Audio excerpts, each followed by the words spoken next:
Hi everyone, this is Sonia from Such a Mom. Thank you so much for checking out my channel. Today's video is going to be about the first half of the second trimester of pregnancy.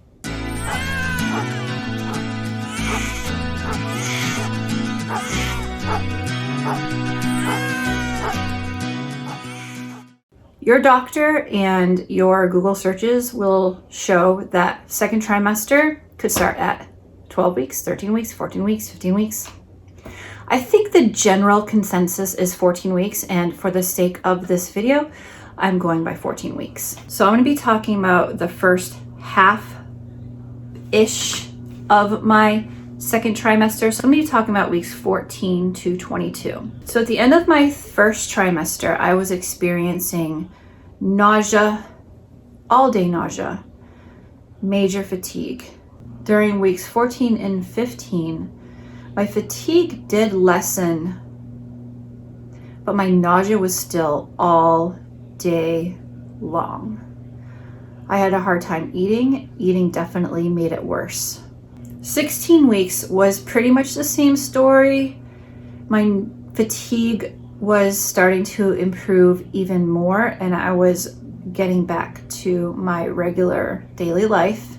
Around 16 weeks is when I started feeling some round ligament pain.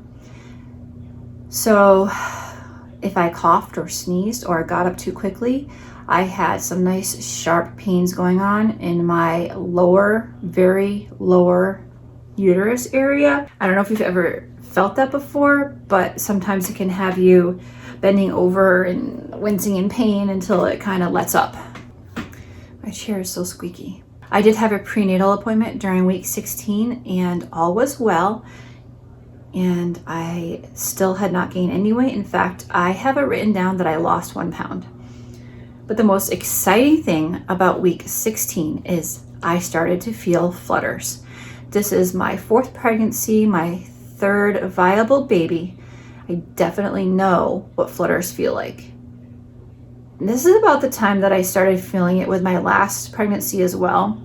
It is the most amazing feeling ever. At 18 weeks, my energy improved even more, and I was spending more time out of bed than in bed, which says a lot.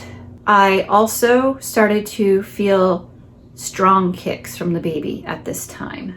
By 20 weeks, I could feel the kicks pretty much all day, whereas 18 weeks, it was more so when I was sitting or laying down and more of in a resting state and a more aware and paying attention to my body to feel those kicks. But by 20 weeks, I could feel them all day throughout the day. I had my anatomy scan at 19 weeks, 5 days. Baby looked great. The gender was confirmed. The baby was laying transverse, and they were not able to get all of the images of the heart.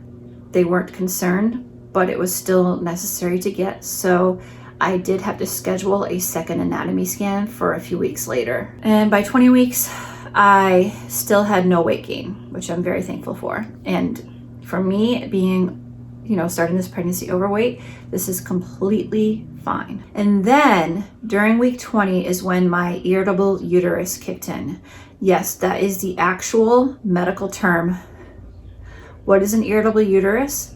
I guess I would call it a sensitive uterus. So there's Braxton Hicks, which is just a general tightening of your uterus, otherwise known as like practice contractions. That's just what they are. They're just a general tightening of the uterus, random throughout the day. You may not feel them right away. I think it's more common to feel them closer to your 3rd trimester, but you notice them earlier if you're in your like 2nd or 3rd pregnancy. So I was having those, but I also had my irritable uterus. Now, irritable uterus contractions are stronger.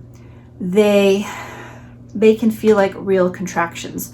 For me, that they occur in my back, then they wrap around my stomach and they push down, which is kind of what a real contraction is. The other difference with irritable uterus versus Braxton Hicks is Braxton Hicks do not have a pattern. They are random. They usually don't happen more than a couple times an hour, even more likely that it's just a few times a day. Whereas an irritable uterus for me will put me into a pattern of contractions, and it is almost always every 3 minutes for 45 to 60 seconds. And this could last a half hour, it could last hours. If you saw my vlog a couple weeks ago where I ended up in the hospital, you will see that I was having regular, strong contractions. And they got stronger as time went on, which was concerning.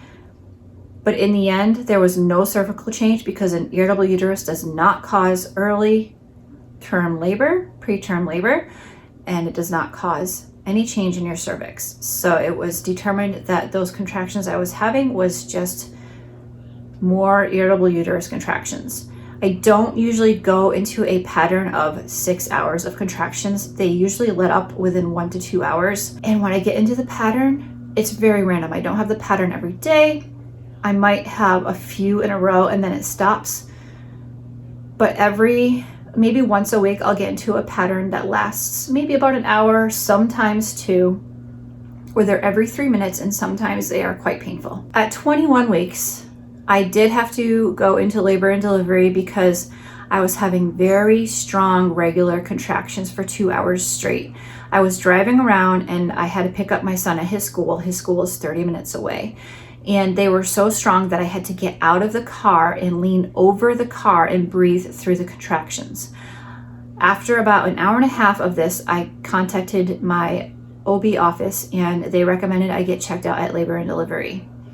At labor and delivery, they did check my blood pressure and my blood pressure was normal. They did not put me on the monitors, and I think that's because I was only 21 weeks.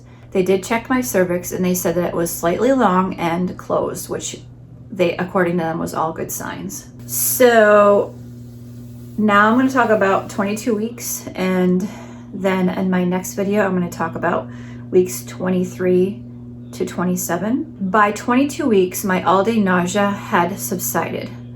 My doctor did prescribe me Zofran, and when I did have bouts of nausea, I would take the Zofran and it would take the edge off and allow me to function. By 22 weeks, my energy was phenomenal. I was doing major projects in the house, major organization, major cleaning. I was going out with my 1-year-old and being active as much as, I can these days because of certain rules and safety precautions.